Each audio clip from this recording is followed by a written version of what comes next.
Mati Dotan is a mayor in the Galilee, and Mati Dotan is also part of a delegation that has a sister city agreement with Hanover, Germany. And what Israel does is, in the Galilee, many things grow, and they export that to Germany. And that's how they have a sister city agreement where Eretz Yisrael produces fruit and vegetables, sends it to Germany, and they purchase it. Now, when they were celebrating their 15th year anniversary of this agreement, an Israeli delegation went to Hanover, Germany to have an event. At the event, a fellow by the name of Gerrig Herzog comes over to Mati and says, "Mati, I have to speak to you." And he seems somewhat visibly shaken. And Mati says, "Sure, how can I help?" And he says, "I want to tell you something in confidence, but I really need you to listen." And they walk to the side. And Gerrig says, "I am a member of the Lower Saxony, which is the member of the parliament. I've never met a Jew before because I live all my life here. It was only 3 weeks ago that my father called me and said, 'Gerrig, I'm 92 years old. I'm not sure when the end will be for me. I would like to speak to you. Please come to my house for the weekend.' I said, 'Dad, I'm actually going to be voting on Sunday, and I really want to take the time this weekend to stay in the office, and you live 2 hours away.' My father said, 'I'm telling you, I'm feeling like the end is near. I'm 92 years old, and I really would like for you to come.' So I naturally listened to my father, because at the end of the day, you never know when you have an old parent or grandparent when that last weekend will be, and you don't want to regret it. So I took the trip 2 hours to go to my father's home. I met my father. He did look old. He looked a little bit weak. And we made conversation. And then he turns to me and says the following. He says, "I never told you because it was a shame and I didn't want to burden you. But I do want you to know that as a young man, I was a member of the Nazi Party. I was a pilot in the Nazi Luftwaffe, which means the Air Force of the Nazi wing of the army. Now, I'm not proud of it, and I've hidden it from you and the family and all our friends because of all the atrocities. But I feel that there are so many people who are denying the Holocaust, and that's why I'd like to share with you the following and give you the following so you can help me get the word out." Gerrig is shocked. He's a upper standing member of society. He's a member of the Lower Saxony. He's shocked to find out that his father is a Nazi, or was a Nazi, in the time of the Second World War. And his father continues and says, "It was 1944 that I was assigned to bomb different places.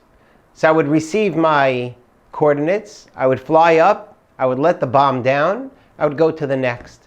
But this time it was almost nightfall.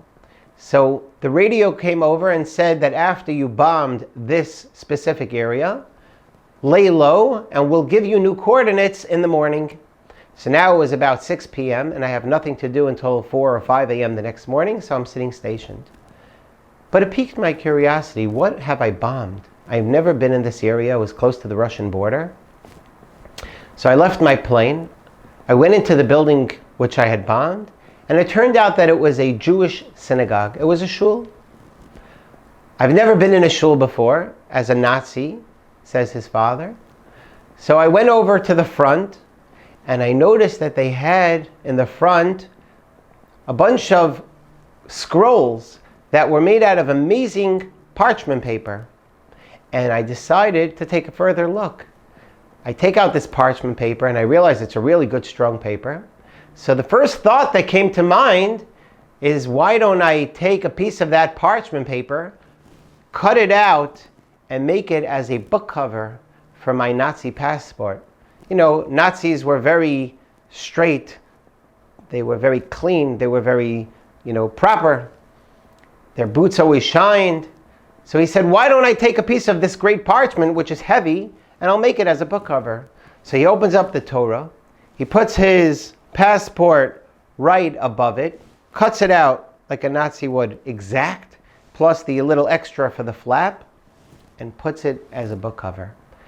And he tells his son Gerig, I've been walking around with this for the past 60 years. But I've been ashamed, so I never showed anyone. And he pulls it out and he shows his son. Here's the Nazi passport, and here's the cover. His son is shocked. And he tells his son, I want you to make sure this comes to Israel, and it goes to a rabbi who will see it and show it around. They'll see my Nazi passport. They will also see the cover from a Jewish artifact, and they will have a first count event from a Nazi officer who bombed a shul. So like this, it will help, and perhaps that will be a little part of my forgiveness by making sure that people don't deny the Holocaust. So now Gerig turns to Mati and says, Mati, I've never met a Jew. You're from Eretz Yisrael. I'd like you to take this passport. And he hands him the cover and the passport and he says, please bring it to Eretz Yisrael. Mati is shocked. He comes back to Eretz Yisrael with it and he shows it to his father, a Holocaust survivor. His father says, please, I'm having so many years of forgetting about this. Please do not show it to me. I want nothing to do with it. But go to Reb Yitzchak David Grossman. He does a lot of kiruv. He knows people. He travels. He'll get the word out for you. And that's what Mati did. He went to Reb Yitzchak David Grossman and gave it to him. And Reb Grossman says, when I saw this, I was shocked. But I was thinking to myself, out of all the parts of the Torah that could have been cut out, what was cut out?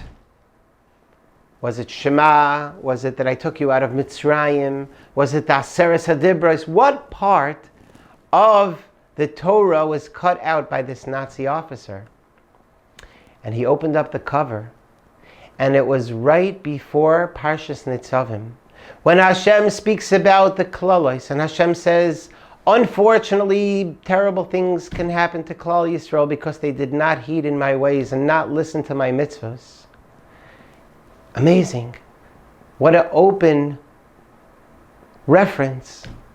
But remember that on that same piece of parchment paper, that piece of the Sefer Torah, it also shows Atem nitzavim hayom kolchem, as Rashi explains to us. When the Yidden heard all the klalos from Moshe Rabbeinu, they were going to faint. They didn't know what to do because they didn't think they can live up to that measure. What are they going to do? Hashem wrote so many klalos. What happens if this all happens to them? And Moshe Rabbeinu says, it's true that Hashem put in the klalos in the Torah, but remember that Atem nitzavim hayom kolchem, you are still standing here, which means that Hashem, who is merciful and who has rachmanis, is still working with you, is still letting you to teshuvah, is still constantly forgiving you. So, of course, you have to watch when it comes to doing bad. But remember that Hashem, who is the Midas HaChesed and Midas HaRachamim, not only the Midas Hadin, is allowing us to again and again make mistakes and do teshuvah and follow up and make up. And Rashi is the one who points it out right when Parshas Nitzavim starts. Let us remember, of course, to always do the right thing, to always look out for one another, because that's what Hashem loves and requests from us. But we should also remember that if we fall, we get back up. If we do an Aveira, we can do teshuvah. We shouldn't let anything bring us down and make us sad, because Atem nitzavim hayom kolchem. And let us always remember to be positive, to be happy, and to always do the right thing. Thank you.